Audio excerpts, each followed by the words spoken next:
Hey, what's up, everybody, and welcome to the very first episode of the ProfNoctis Weekly Show. I am here with my co-host, Evan, and we are excited to get things going on this brand new show. Evan, what do we have today?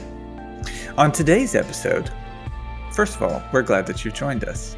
Second of all, on today's episode, we have our first installment of our Character Creator series, where we explore the history and psychology around why and how we create the characters that we create in the games that we love and play. We have a mini-game stretch break, which you'll be invited to participate in.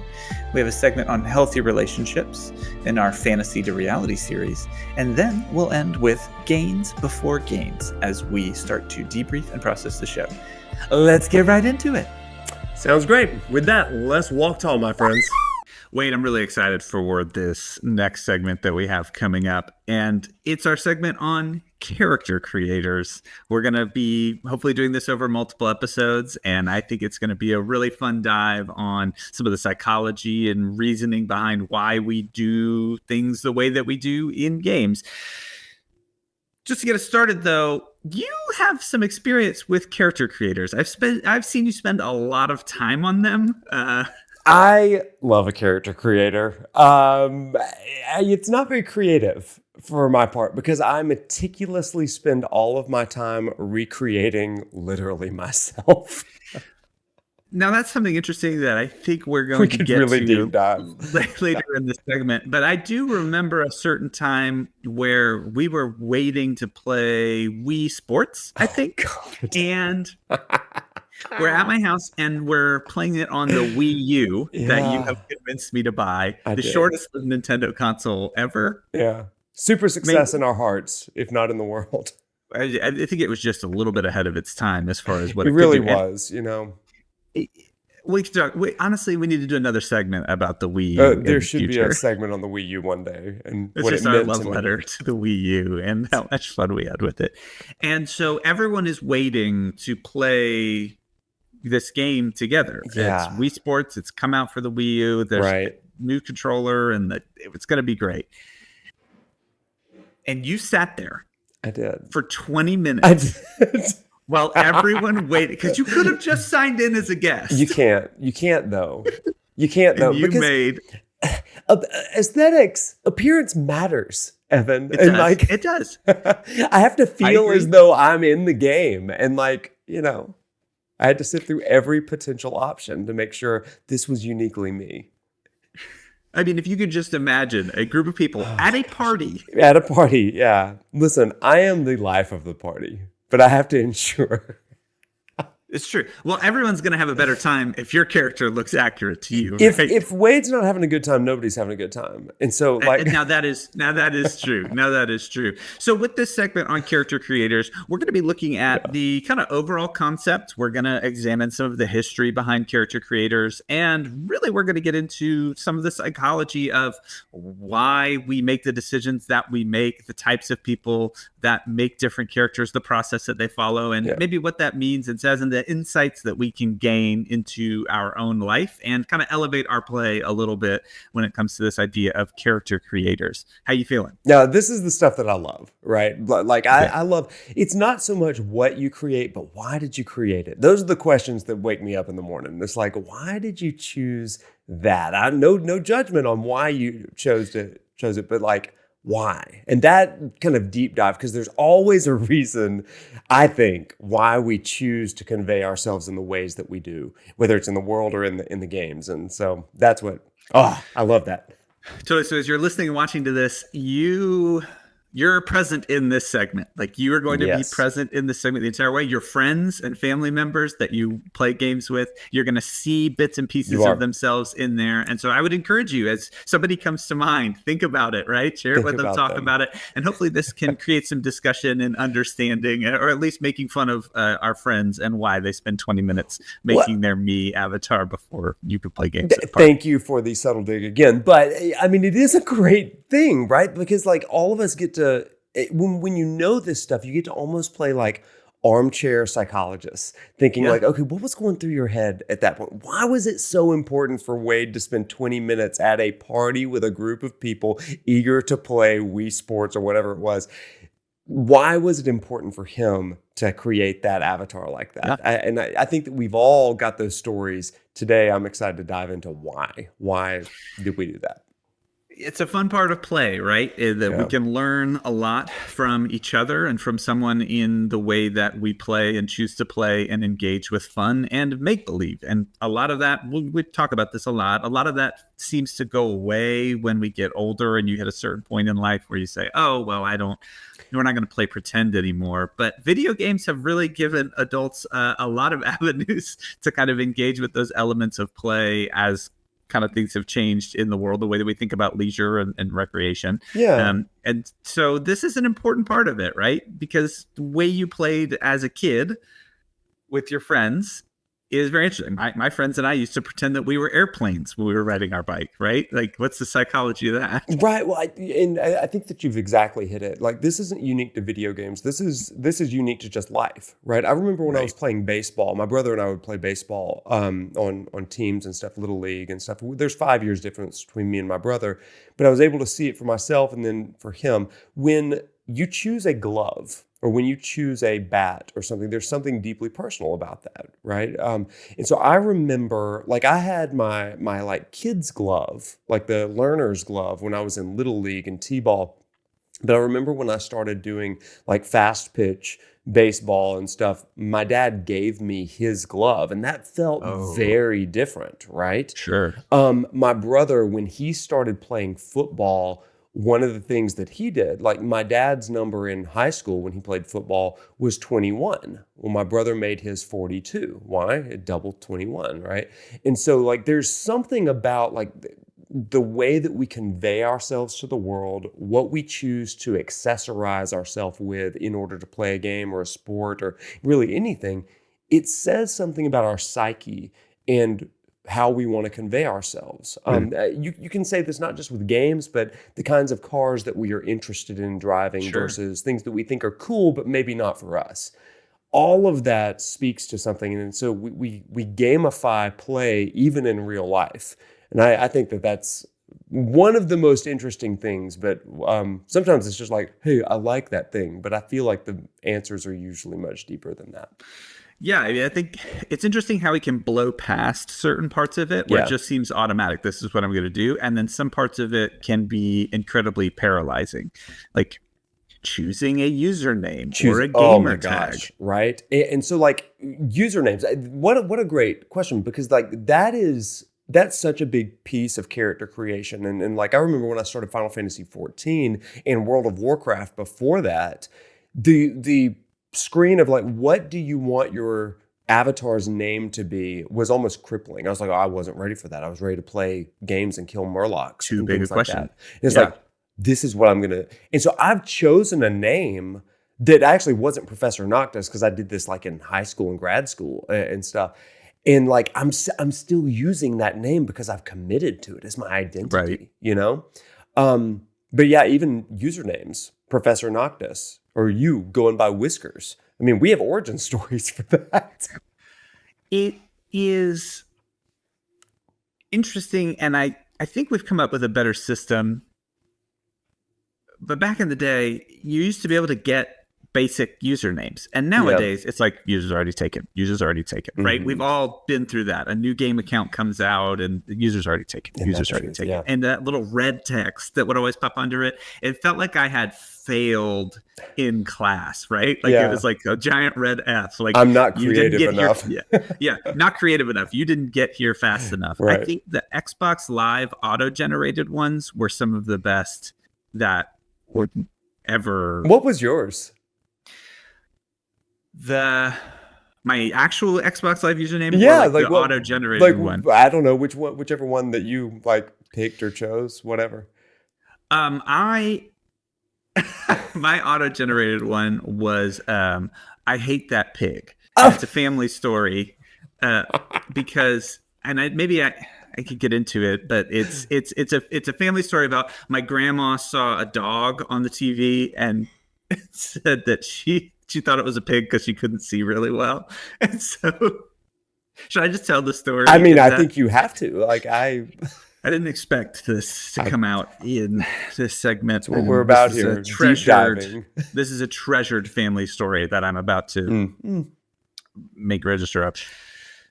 So back in the day, in the 90s, there was a commercial for a certain beer company, and they had a dog that was a bull terrier named Spuds McKenzie. Do you remember Spuds McKenzie? It was the party dog. The general idea was that you could just be a dog, and as long as you brought this specific beverage to the party, everyone would love you. And it was the party dog. That was the name of it. And this might be a good time, maybe we could do a visual of Spuds McKenzie or whatever. Yeah, sure. We need to so this commercial is just on over and over and over again. You know how the commercials lock in on anything that you're watching on sports, where it's like by the time the event is done, you're just absolutely sick of everything about these commercials. There's always that one that happens, like every football season. And so this dog, party dog, Spuds McKenzie. And then the room kind of gets quiet, the commercial clicks off, and my grandma goes, I hate that pig. I do wonder, though, what some of your early experiences with actually being able to make your own character. Because if we go look at the history of character creators, choosing much that you could customize about yourself wasn't something for a while. So do you have like a earliest memory of being able to actually change the elements of the character besides the name, which I know we're going to get into later? So I have two stories come to mind. And the first one, I was in high school and my buddy Ben, he was more into PC games than I was. And so actually, both of my character creator stories come from my friend Ben. The first one, I went over to his house after school one day. He had just gotten a brand new game called The Sims. And I realized that he had created literally everyone that we knew in this game, The Sims. And you played The Sims, right? Oh, yeah. Oh, I bet. So this is the original one where, like, we didn't really know what it was. By Sims 2, we were ready for, like, the massacres, the house fires, the, like, pools with no ladders to get out, all that stuff. Sims 1 was, like, a brand new world of, like, let's watch these people. It's like reality shows before reality shows were a thing, We tormented those digital people. We absolutely did. And like it started out like, oh, look, we've got to feed them and care for them. It was like our own little digital Tamagotchi of ourselves, which is another reference, I guess, right? But then it became, let's put them in ridiculous scenarios. And I remember going to his house after school and we would just do this. And like, I remember the first time one of us died and it was like, do we have a funeral for them? Like, is this like a sad sort of moment? Like, yeah. And then it was like, no, let's just like make another one. And we realized quickly that this is a reincarnation system. Wouldn't it just pop up a little grave where they died in The Sims? I can't remember. That later feels ones? Right. But like I may be like crossing streams or something. But I think that's the first experience that I really had with like an actual character creator. I know that there were other things where I had agency in games, but The Sims was like, okay, you can see yourself and like create a reality show of your people, right? The Sims were wild. The Sims we would make each other's children, like in the family, right? Because you had to start off with like the first one, you had to start off with like a family unit, and then they would have a child, and then one of our other friends would be the child. Yes. And they expanded like what you could do as the game went on, but we kind of crashed headfirst into The Sims because we used to play Sim City, and that was what it was. Sim City, and then disaster would strike your city, and all this stuff, and like we didn't understand any of the thing with governance or taxes or anything like that. We just like the tornadoes. Yeah. I mean, you just, hey, listen, I'm building, right? We just kind of treat it like Legos. And then they were like, we're coming out with this one called The Sims, and it's like that, but with people. And we were like, wait, what? When it's a new level of disaster, right? Because it's suddenly personal. And oh, yeah. Oh, man. So one of the things that I remember doing, there was an expansion, I think, for The Sims 1 that really upped the romance stuff. And so I Sure. remember creating, like when you're in high school, in your friend group, whether it's a Yeah. faux pas or whatever, people start to have feelings for each other. So we would test run it in The Sims. And Oh my gosh. we'd be You like, would is not. this relationship going to work or not? I love it. Okay, so The So Sims. So this is the wonders of the internet. So The Sims was released. It looks like at around 2000. There was the third expansion was Hot Date. That Is was that it. what you're Hot thinking Date. of? Yes, that's the Yeah. one. November 14th, 2001. Had to wait a whole year. They let you play and hang out for a year, and then That's right. they expanded I the was a romance. senior in high school. I remember doing this. Oh my gosh. It was like The Bachelor before, I guess The Bachelor had already been made by that point, but it was like our own reality show with our friends that we could create. It was incredible. The Bachelor was 2 years after The Sims came out. What? Oh my God. I created The Bachelor. You That's did. what just happened. You did this. You did this. Have they been sending you the royalty checks or? I can't speak legally about that. Oh, yes. I think Disney owns them and they're going to own me soon. So Yeah, they already do. Yeah, you They signed an already do. NDA as a 15-year-old. I did. That's perfect. Oh, that's amazing. Any other games come to mind where you could make specific characters, whether it's in your own image or in your own cartoon? So maybe picking up where we left off with The Sims, my friend and I started, we found other games when we were in college. And one of those games was, I forget which one, but it was one of the WWE games. I'm wanting Legendary. to say, yeah, because they had this robust character creator, right? Mhm. And so again, picking up where we left off with the dramedy that was The Sims, And this has been again. This has been again. And Okay, say it. not to be confused with the Irish restaurant, Bennigan's, but Ben again. Not local to you. Have you ever been to Bennigan's? It's like a don't know. chain, I think. I think it's Irish. Really? Yeah, it was a big deal. Bennigan's. They had a great Monte Cristo. Do you know what a Monte Cristo is? It's about 5,000 calories. And yeah, it's absolutely. It's like fried food, double fried into a sandwich with sugar, powdered It's like sugar a on bloomin' top. onion and Reuben sandwich. No, or something. onion is too healthy. So it's like a Reuben sandwich that's been deep fried with powdered sugar and a crispy outside fried layer. It's almost like a funnel cake if a funnel cake wanted to be a Reuben. Oh, little baby funnel cake. When he Little grows baby. up, he wants to be Wants a to Reuben. be a All right. Reuben sandwich. Oh, wow. Yeah, it's Okay. amazing, right? It literally is like 5,000 calories though, so you shouldn't eat it. Yeah. Yeah. Unless you're And on they a have bulk or something. I don't know. 13 locations in the United States. 13 locations and one of them was in my hometown. It's closed now, but yeah. Yes, it does look like it's close. Yeah. Anyway, Ben, again, and I, when we were in college, we made everyone that we knew in a wrestling game. One of these WWF, WWE, WrestleMania games or whatever. And we would, of course, have them fight and have tag teams and stuff. But I remember we would have different belts, right? And we would run tournaments, automate them. And we would put standings out and say, yeah, Jessica beat, David for this belt. And people, there was this fear that we were running some Fight Club ring on our campuses because we would give it to no context. And I remember one of our friends was in a sorority and we were just like, oh yeah, Jessica totally beat up this person.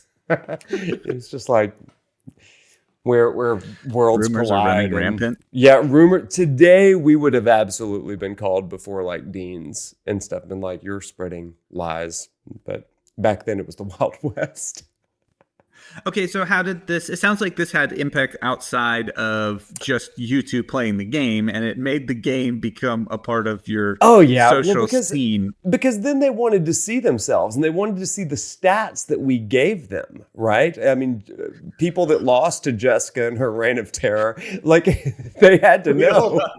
I didn't realize that you not only. I just thought you were visually making. No. We gave them You were stats. assigning them strengths and weaknesses. Like, were they good at grappling? Were they good at hitting? Were they bad at technique and stuff? I mean, that was... You absolutely did it. You took it very seriously, didn't you? Oh, based on the real life. So the 20 minutes that I spent with you trying to create my Wii avatar, that was nothing compared to the literal days that we would spend on each character in WrestleMania 2K or whatever it was. Okay, here's the question. Did you ever push pause, observe someone in real life, then both of you go back and we would revise and edit. Yeah, we were constantly doing research, watching people. It's okay, so how would he respond in this situation? Okay. You're hey, did you pick up that box? And it's oh, we kind of struggled with that. Mm-hmm. So we would go back and we'd be okay, just move that down.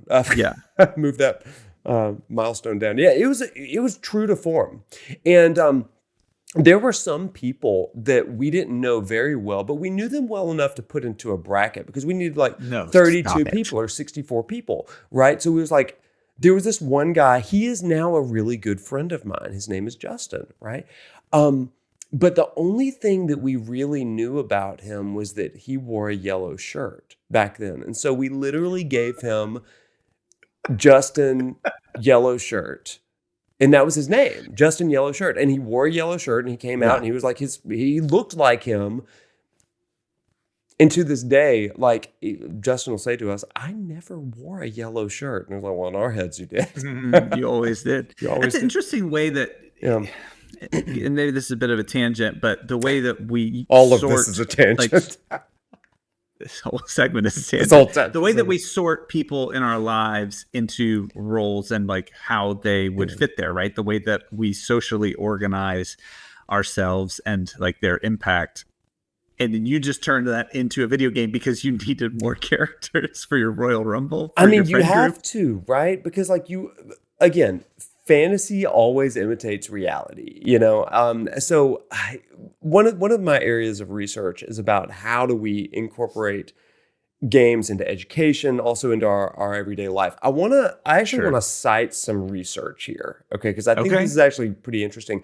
There's a book called Avatar, Avatar, The Culture and Consequences of Having a Second Life. Pretty amazing title, right? It's a book by Mark Stephen Meadows. And I want to read just a brief excerpt from the first chapter because it kind of shockingly, not prepared for this, goes into what we have exactly been talking about, specifically for the game called The Sims. So he describes avatars as simply your character in a game, whether it's one that's chosen for you and the way that you convey that character or one that you have complete agency over all of the, aesthetics, emotions, abilities, all that kind of stuff. Sure. So he says, let's consider the best-selling PC game of all time, The Sims. The Sims is a simulation more than it is a game. The characters in The Sims are more complicated than Mario because most of the game is about creating and managing relationships and doing so within Maslow's hierarchy of needs. That's a pretty huge thing, right? Because it's bringing in Maslow's hierarchy of needs and gamifying it in a way that people find fun or, sadistic or however you choose to play. He says that there are in his research, excuse me, it wasn't his research. He says the producers of the game, Maxis, paid for research to find out why this game sold more than 25 million units. The results broke users into 8 categories. Listen to this. Oh, stop it. They found that half of the players were female, which was a first in a video game. And they found out that despite even division of gender, people fell evenly into the following 4 categories. There were the conformers. First, these were the people that played the game as it was intended to be played, following the rules and working to generate healthy, happy Sims. Number 2, There was the death dealers. This is a group that the people did just the opposite of that and killed everyone off or set fires or tried to kill their Sims. Number 3 were the reality television viewers. These are the people who were interested in the strife and the drama among the characters, watching the game become more than just interacting. Bachelor. Got it. The Bachelor. And then you have the dollhousers. These were the materialists who collected furnishings. It was like, I want that new rug. I want that new... That sort of thing. Those are excellent. I mean, that makes all the sense in the world based on what I've experienced with and friends that I have that still play these games. Yeah, absolutely amazing, right? And so, like, I know people that fit into those categories, and I have been each of them at one point. Yeah, and so they multiply that across.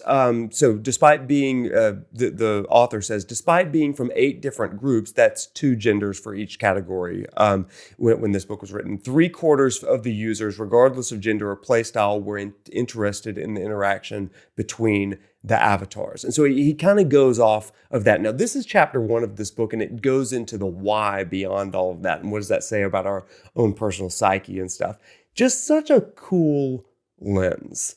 Because I look at the way that I engaged with The Sims, even with the WrestleMania game, and I'm like, oh man, I see myself as a dollhouser, like getting the different aesthetics, the belts or whatever. The death dealers, let's create chaos, the reality television. And it's like, man, how many times have I done that with all of these games with character creation? That's what makes it fun. Yeah, I'm just trying to think about having to explain your play style at the dinner table. What a great dinner time conversation. So, honey, what you've been playing your Sims game? Can you tell me about what you're doing? Well, I'm a death dealer. Yeah. Why did you kill your husband in the game, sweetie? Like, why did you take all the doors out of the room and make them suffer? Why did you do that to our newborn? I mean, you talked earlier, like right off the bat, when we were talking about The Sims, you talked about putting them in the pool and deleting the ladder. It's a canon experience. It's fundamental to development to put people in a pool and take away the ladder. We are all twisted individuals. Twisted people. Brokenness of humanity. It is. But it's a thread that binds. It is.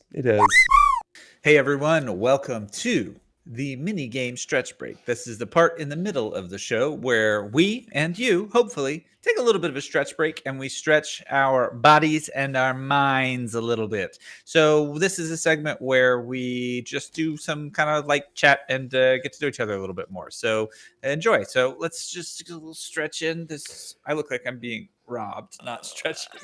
I'm so tight right now. Oh my gosh, that is a good stretch. And I just realized before we get into this, you got to hit the music. The music. 2, 3, 4. Bum bum bum bum bum bum bum bum bum bum bum bum. Ladies and gentlemen, excellent. Can you name the title and artist for either side? Madonna. There we go. That is the Golden Saucer theme brought to you by Madonna, right? Golden Saucer, that's what in Final Fantasy VII Remake Part 3, the Gold Saucer theme will be performed by Madonna. You've heard it here first. It's perfect. Okay. So this week, and probably for many weeks, for our mini game stretch break, where we stretch our minds, we have the bingo wheel of vulnerability. For those of you who are listening, you can't see this. It is a bingo wheel filled with bingo numbers numbered 1 through 50. So what's going to happen here is I'm going to spin this wheel. Wade has a question, and he's going to ask that question, and we're just going to chat about it as we get vulnerable with one another. The bingo wheel of vulnerability. It makes an awful, wretched sound when I spin it, but I think we should each guess a number, and listener, watcher, I would encourage watcher sounds way creepier. Viewer. Oh, I don't like that. Viewer. Guess a number 1 through 50. So Wade, what's your number? My number 27. 36. Tell me when. When? It didn't grab it. Grab one. When? Got it. Baby's first bingo wheel. This is like the Parmesan people at Olive Garden. Tell me when. Tell me when. The number is 9. Well, am I closest? Yeah, I'm closest. You guessed in the 30s. It's not about closest. It's not just about about getting it exactly right. It only matters if you get it exactly right. Now, you're competitive, so you can do closest if you want. 9 was the number. So, viewer, listener, if you guess 9, you win. Hit us with the question number 9. So here's the thing. Our questions are coming from our good friends over at Geek Therapy, who have created a Geek Therapy card deck for clients and therapists. A really great resource. So we count 9 off the top of the deck. There's 1,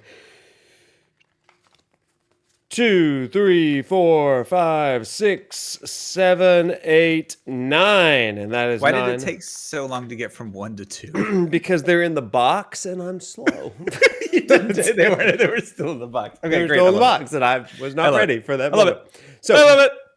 here's the question, everybody. Checkpoints are locations within a game at which a player can save their progress. They act as a place to resume our progress in times of need and create a stable base to restart from. When was your last checkpoint in life? Where is the save point you go to when needing a reset? And how do you recharge yourself when you are drained from life's battles? Ooh. I officially don't like this segment. This is the first one. This is not great. And I'm out. Checkpoint go to in life. When was your last checkpoint? Where's a save point you go to when you need a rest? And how do you recharge yourself when you're drained from life's battles? Those are pretty good, to be honest. Yeah, I think I'm ready for part of my answer. Okay. Why don't you kick us off? It's social for me. It's friends and family. It's getting together, going out for a meal, hanging out, throwing a party, and like connecting back with everybody, listening and asking questions about where other people are in life, getting asked that question. I think it's just very externalized for me. As an extrovert, I like to recharge when I'm with other people. So if I'm hanging out with people that I feel are safe to have those conversations with, then that is a huge checkpoint for me because it kind of memorializes that moment, gets it out of my head, more so even than like journaling or writing things down, because then it means that somebody's going to be checking in on me. So I think for me, that's probably social. And I got to do that this weekend. Had a wedding. It was awesome. Oh, that's awesome. So that was your last checkpoint. So do you feel like super fulfilled right now? Like you're feeling... Yeah, I do. Just goofing off and hanging out with friends and then having kind of safe space to just kind of catch up and discuss life at the same time was awesome. Nice. So how about you? Yeah, for me, I find being alone or in really small groups and outside is kind of the thing for me. So like one stable checkpoint place location, and in my mind, because I'm playing Baldur's Gate 3 right now, I think about campground. Like I have to go to the camp, base camp or whatever. What is my base camp? There's a place, there's a river near the university that I work at that I just always go to, and I like sit and I may journal, I may listen to, music, walk the dogs or something like that. That is such a great place for me. I haven't been there in a long time. But now that it's summer, probably time for me to go back and just kind of be and rest. But the last time I did something like this was a couple weeks ago. I went to some Native American burial mounds.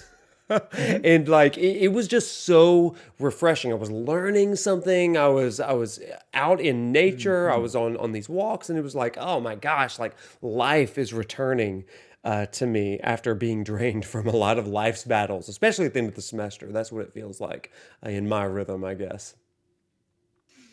That is awesome. I remember going to that river walk at one point, and I was just walking the dogs, and then you are just trucking down the sidewalk. I just punched the bingo wheel of vulnerability. Oh, don't punch it's so vulnerable. Sorry, buddy. I'm sorry. We need some kind of face or something like that, which would be good. I have to anthropomorphize everything. And you were just covered in sweat and ran by, and I was like, hey, Wade. And you were like, hey.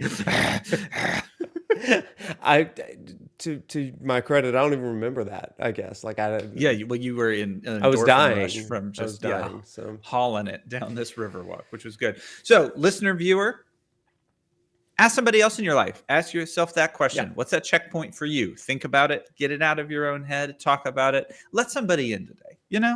That's good. See you on the next one. Do we feel stretched? I feel stretched. I've got to get one more. Okay. Now, nice I guess back to work. Back to our next segment.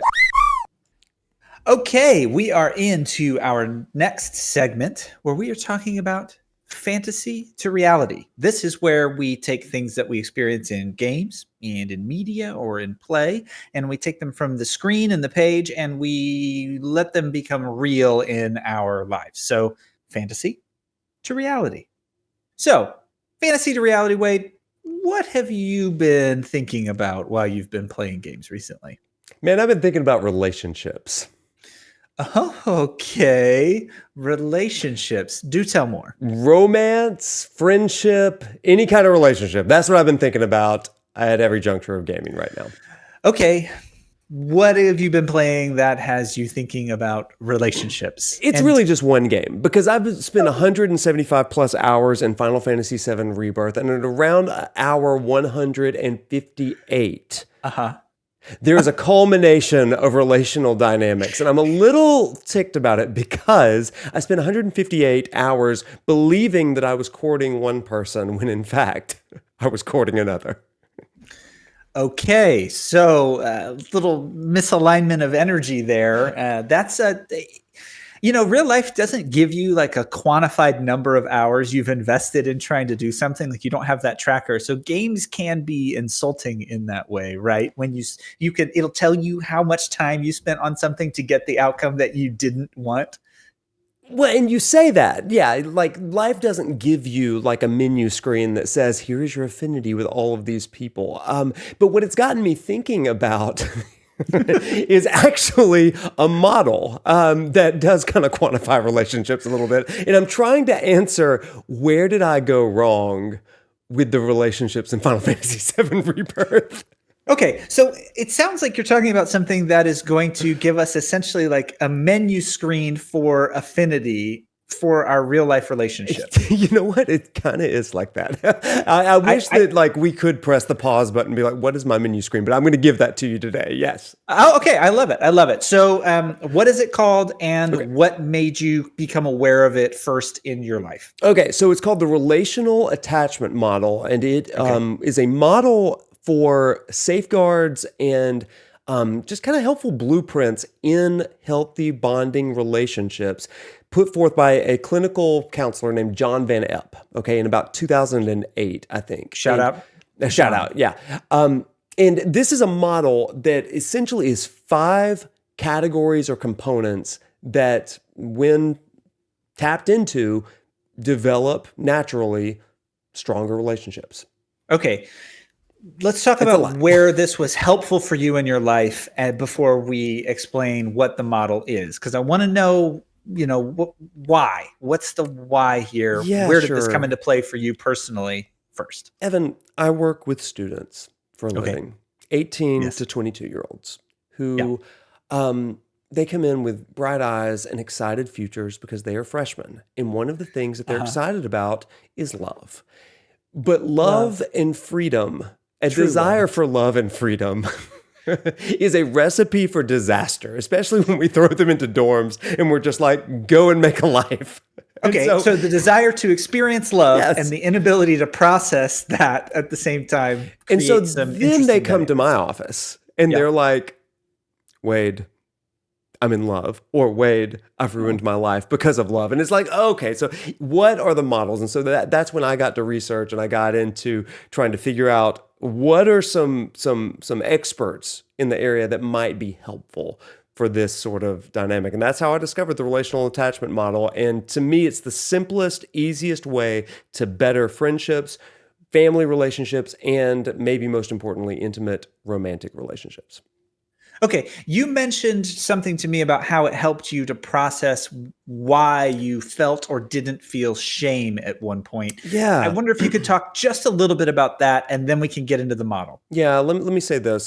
So I say it kind of jokingly, but the reality is that people who have been in any kind of relationship, and especially relationships that do not work out, there is a reckoning with the shame and the guilt and the regret that inherently comes in relationships that were misunderstood or miscommunicated or misaligned, whatever it Yeah. is. Okay. And so this is a tool that helps us mitigate shame, regret, and that sense of guilt. I love it. Okay, well, let's push pause. Let's bring up the pause menu and let's try to understand Yeah. the systems. I don't know about you. I get really intimidated by really expansive, Yeah. like skill trees and things like that. Like I open it up and I'm Me like, too. I it's like, oh, it's overwhelming. I don't know what to do. So we're going to try and break this down in a way that is not intimidating and that we can kind of communicate to you. So if you're that kind of person, when you open up that skill tree and you get a little bit intimidated by dynamic concepts like that, listen, we're here. We're with you. We're going to figure it out. And if you're the kind of person who just loves to dig into every minutia of the skill tree, you are going to love this. Yeah, Because it is going to be like that for your life. Let me say this. Let me say this. This is a model that says essentially that relationships are not open world games. They are linear games. Okay. Healthy relationships are linear, but messy relationships are open world. Anything goes. You're going all over the place. Okay. Like, so there's a sequence to it, is what this model says. Okay. All right. I won't try and dig too much into like the oversimplification of it. Right. But so stick with us here. Let's talk about what are these five, what are they? Are they stages? Are they steps? Are they, you give me a term here. Sure. I think that they're essentially just categories, but they are stages in those categories, though they don't necessarily have to go in proper exact sequence. Okay. So they are somewhat sequential. They are somewhat sequential. Yeah. So the first one's going to build into the second one. Yeah. Okay. Yeah. And so, for example, the first one is the knowledge of someone, to know someone else. And to the extent that you know someone else, you move into the second category, which is to trust someone else. And to the extent that that second category is attained, you're able to move to the third category, which is rely on someone else, so on and so forth, to commit, and then ultimately to be able to have physical proximity and even romantic, intimate touch with someone else. Okay. So let's break those down absolutely slowly, one at a time. Number one is know. Yes, the first category or stage is to know someone. Number two is trust. Trust. Yes. Number three is rely. Rely. Number four is commit. Yep. And number five is touch. Yes. And the idea behind this is that each one is a safeguard. Shame, guilt, and regret begin to come into our relationships when we act prematurely. So for instance, if I've just met someone and I say to them, hey, here's the keys to my house, I'm leaving town this weekend, watch my dogs, would you? That is inappropriate. And like, I would not do that, okay? But why would I not do that? Well, because I don't really know them. And to the extent that I know them, I really don't trust them. And yet I'm going to rely on them. That is a recipe for disaster. And this happens in all of our relationships at some point. So this sounds like a really powerful tool that can help us really understand relationships. I wonder if you can relate it back to your experience in Rebirth and kind of talk us through maybe how the model applied to the situation that you found yourself in and how it relates to those stories. Yeah, so Rebirth has a pretty robust affinity system, and it is rooted in some of this stuff. Now, everybody wants to jump to the intimate moment, right? Spoiler for the game a little bit. It's not a huge spoiler if you've played the original game, but there is an affinity dating system that happens at the end of the game where you get to go on a particular, maybe romantic, but just a little bit more interpersonal relationship event. This is built on a number of mechanics. Number one, side quest completion and the quality of side quest completion. How many times has this party member been in your party? What were the dialogue choices? All that kind of stuff. And so it's built on a very rudimentary understanding of how well do you know this character? How much does this character trust you? Have they been able to rely on you?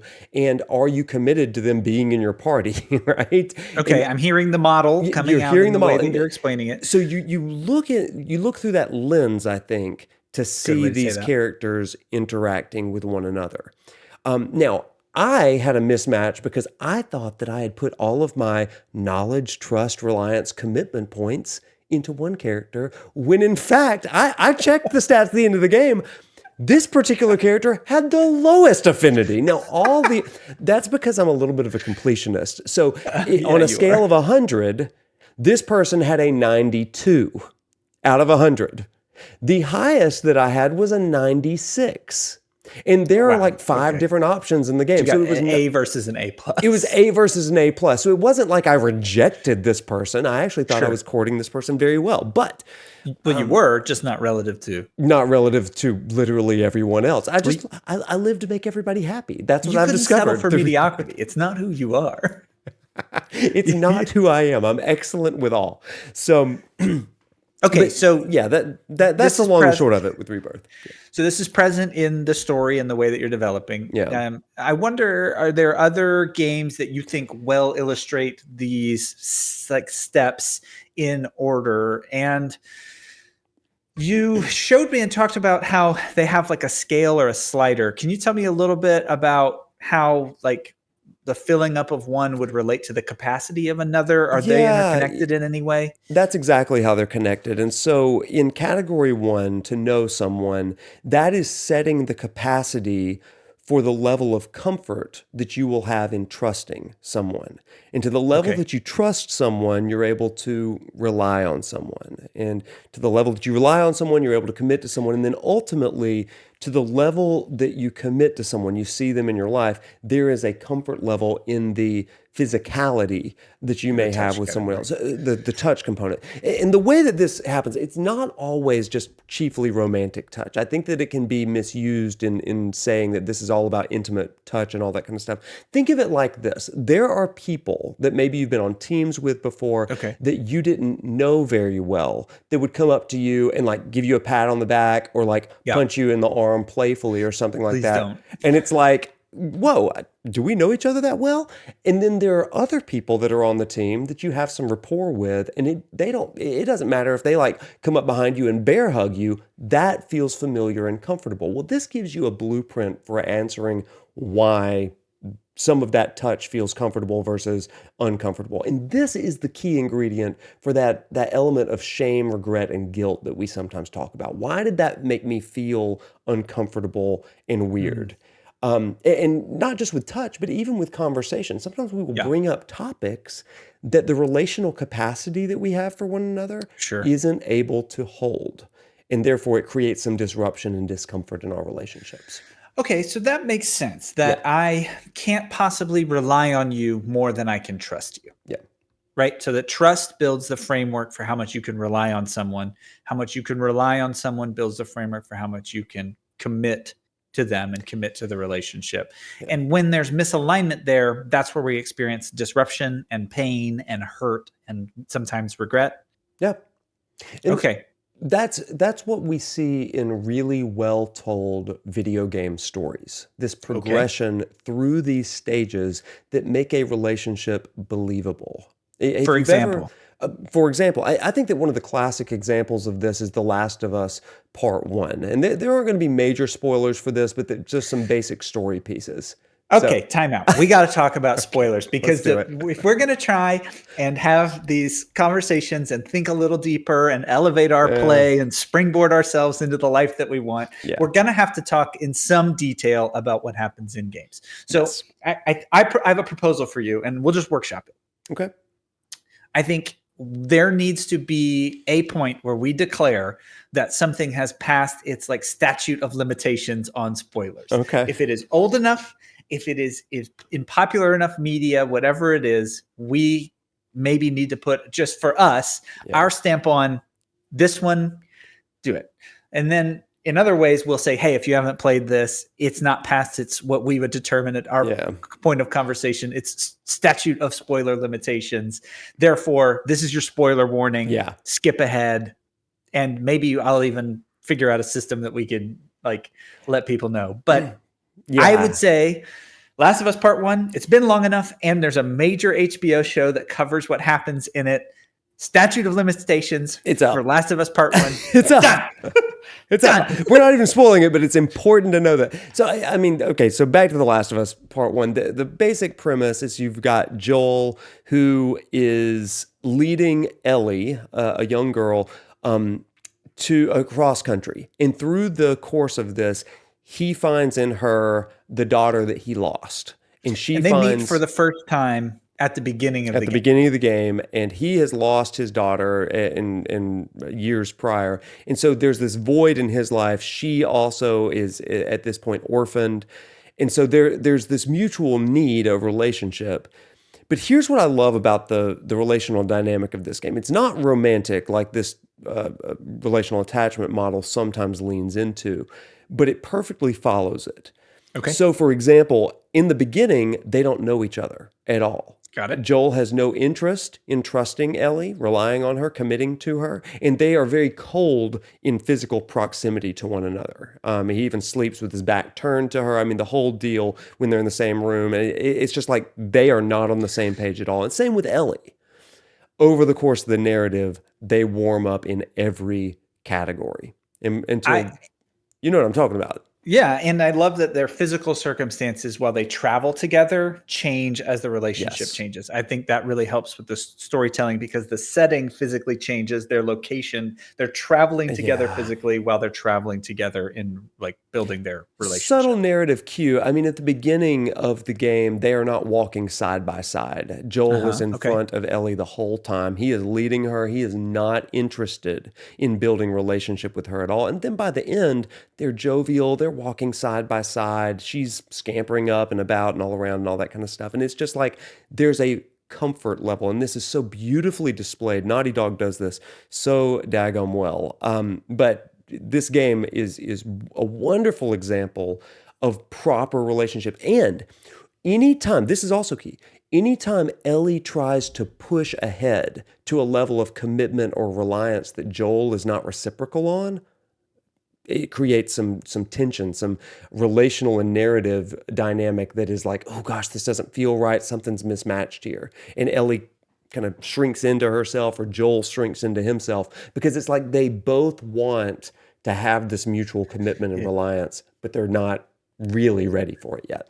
Okay, let's take that concept and let's make it a little more real to us. So in the game, we get to observe some almost like social elasticity between Ellie and Joel, where there's some give and take, and sometimes things get misaligned, right? They're misunderstood, or they're miscommunicated, or they're misconstrued on a subject or a situation.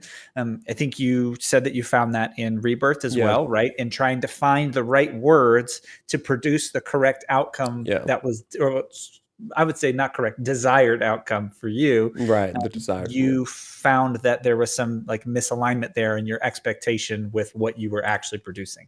So in our own lives, how do we handle that? How do you handle that kind of like understanding of miscommunication and how it exists and why are games helpful for processing? In the same way that I kind of process my interactions in Rebirth or even in The Last of Us, where there's not a lot of agency, but there is some.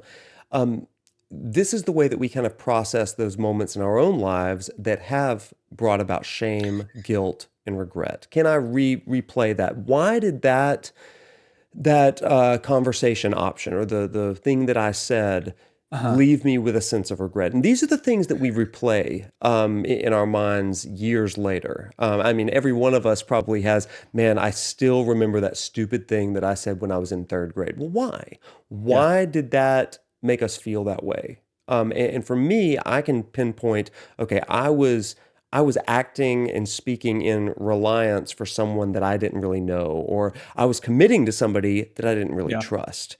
And that was a whole, it's amazing to process your life through this kind of model in the same way we would games like this. Okay, you talked about using the misalignment in the relational attachment model to help you understand why you felt a certain way. Yeah. I wonder if you can talk a little bit more about that dynamic where you said something happened and you felt a certain way, and then you realized that you committed to someone more than you could rely on them. And that was part of the dynamic. Can you just explain that interconnection between those two? Like when you feel something, how are you backing into this model to use it to help you understand it when you kind of push that pause menu in your life? Well, I think that what it does is it shows me the root of the problem, of that shame, that that guilt, or whatever it is that I'm feeling, that regret. And what it does is it helps me reframe and reauthor the narrative. Instead of saying, oh, I'm such an idiot or I'm so bad at relationships, well, it's not that. It's simply that I got out of whack with this system and this sequencing. And that is the result when you get out of this sequence, if that makes sense. It's a way of framing the self-talk. You're not bad at relationships. You just got out of sequence. So as you're talking about developing these relationships, what, when you see them in games, helps you to identify the things in the model and then practice in that safe space? Because that's what it sounds like you're saying, is that the game can create kind of a laboratory or a sandbox for you to be able to try different things, or gives you a safe place to process what's happening with them. How do you take that from the screen and make it real for you? Yeah, and so usually in games that offer dialogue options, you're going to have like the positive, the neutral, and the negative response. And it's interesting to me as a researcher to just kind of play with all three of those and to say, okay, I'm going to be a jerk in this playthrough. Why did that thing that I say affect this person this way? Or what was it? Because sometimes, as was my case in Rebirth, by the way, I would choose a dialogue option thinking I'm charming here. I'm wooing this person, and they would not reciprocate at all. And it's like, that was a one-sided sort of thing for me as Cloud. I didn't realize that wasn't the nature of this dynamic. So it's just an interesting thing to process, I think. Talk more about this idea that it was reciprocated, because we're talking about pushing the pause menu and the affinity system as you perceive it, right? But because these are characters that exist and you're the player and you're in control. But in our lives, when we're looking to apply this, everyone else is also doing this, whether they're aware of it or not. So how do you handle the idea that your perception isn't always true and this is potentially a reciprocal process? Well, similar to what I said earlier, relationship is not an open world game. It is a linear, sequential sort of thing, according to this model. In the same way, it's not a single player game. It's multiplayer. And so, because you're talking about healthy relationships, right? Like building. These are healthy relationships, right? Okay. It is multiplayer, meaning you can only control what you can control. You can't control somebody else's feelings and emotions. And while I believe that other people can change, I fundamentally do not believe that people can change people. Therefore, their opinions of you in relationship that's not on you, that's on them.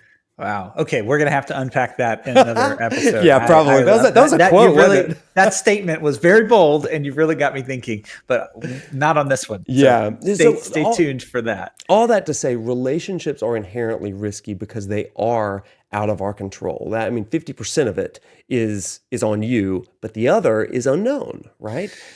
So if communication is the vehicle that we experience relationships, right? Both verbal, nonverbal, experiential, whatever. Let's talk just a little bit about communications and some of the basics of them, as well as how we could experience them in a game and we could practice. Because I think the thing that becomes interesting to me is that you're presented with a dialogue choice, right? And you're typically not on a timer to respond. Now, a game like Mass Effect does give you kind of a timer, right? So sometimes you are, but you get to stop. Right. You're pausing. you read the different options, you think about it. That's not how communication typically works for us as humans. It's typically more instantaneous. Sometimes we have this presence of mind that we're really thoughtful. We think about the things that we could say. But also, if you just space out for 45 seconds, like you're staring at a dialogue menu when you're talking to somebody, that's not a very engaging conversation dynamic. So we tend to feel the need to respond promptly. But when we talk about miscommunications, Communications 101 kind of asks us this question, and I think it's a question I want to pose to you. And like the folks who are listening, they say, who determines the message? The sender of the message or the receiver of the message? Like, who determines the meaning of a message? And I think when we look at this relational attachment model, if communication is the vehicle that moves us from knowledge to trust, and from trust to reliance, from reliance to commitment, and from commitment to touch and intimacy, then we need to determine who it is. And so you probably have your answer in your head, but it's a really fun thing to discuss in these classes because you have a lot of different takes. You have people who say, sender definitely determines the meaning of communication because how I meant to say it is really all that matters. But you get down to it, really only the receiver of a communication determines the message. Yeah. Like, that's it. So when we think of it in that terms, and then you overlay this relational attachment model happening in multiple ways at the same time, you can kind of understand how we can get into some interesting situations in relationships and why healthy relationships require a lot of intentionality. Well, yeah. But again, intentionality is, again, one-sided, right? Because the recipient does determine the outcome or the message or the worth of the message. And so my grandmother used to tell me that the pathway to hell was paved with good intentions. Yeah. It's a maxim for a reason, and our good intentions can only go so far. How is the message really being received? And again, relationship is two-way street. It's multiplayer. So hyper practical. Yep. Somebody wants to try and use this relational attachment model to understand something about their lives, whether it's a video game that they're playing or a relationship that they have. Where do we start? What's a good first step to using the relational attachment model and trying to understand it? Number one, just notice. Notice it in games and notice it in your life. It's safe in games because it's depersonal. And this gives you some training to be able to see it before you start to integrate it. So I try to say that to students from an objective side of things. You can judge Cloud and Aerith and Tifa in their relationship in a way that isn't so personal to you, and therefore you're not dealing with the guilt, shame, and regret or whatever. But then begin to notice it in safe ways in your own relationships. Think about it in terms of conversations. In conversations where somebody jumps to something a little bit more personal than you feel comfortable. This happens all the time in classrooms, right? And we've all been in places where somebody has elevated the level of vulnerability in the room by maybe speaking something personal. Maybe it's prematurely, or maybe it is right on target. Whatever. That's the recipient's kind of job to process that, But does that make sense? This idea of notice the places where even conversation gets out of whack. So it seems like whenever you feel like something might be misaligned or doesn't feel right, this is a great model to turn to, go through the steps see maybe where, on what stage that felt misaligned. And it might give you some common language and a way to kind of quantify and judge what those things are. So when you feel something strange or you feel misalignment in like relationships or dynamics, whether you're seeing it in a story or whether it's happening in your life, turn to the relational attachment model and try and see, maybe take a guess at where that mismanagement or that mismatch might be existing. Oh, that's exactly. And that's the word that I like to use, misalignment, because sometimes it's not as deep as regret or guilt or shame. Sometimes it is. And that's a next level of misalignment. But any kind of misalignment is like, okay, what was breached here? This person said something deeply reliant, and I don't even know this person. Okay, this person is acting like we're committing for the rest of our lives, and I do not trust them. That misalignment's real, Yeah. Okay. And misalignment is nice because it doesn't inherently apply fault either. No. It's right? not like at all. It's just a like, safer this term. is a mismatch.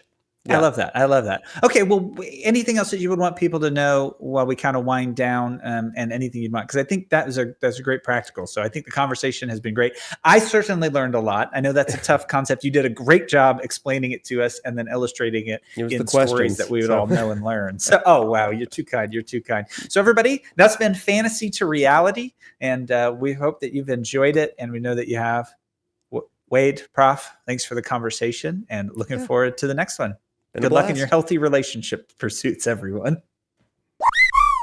Okay, welcome to our Games Before Games segment. Now, I think we need to spell that out a little bit for the listeners and the viewers, but Wade, tell us a little bit about where this segment comes from, and we'll kind of go from there.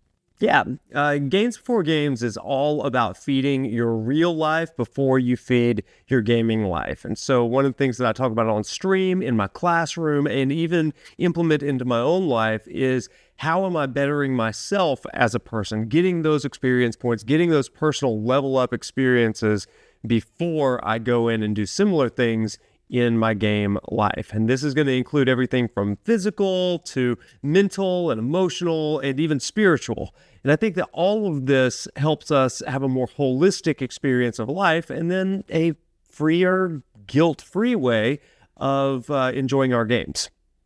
Love it. So as we debrief today's episode, our domain of the week is the physical domain that we're going to be talking about.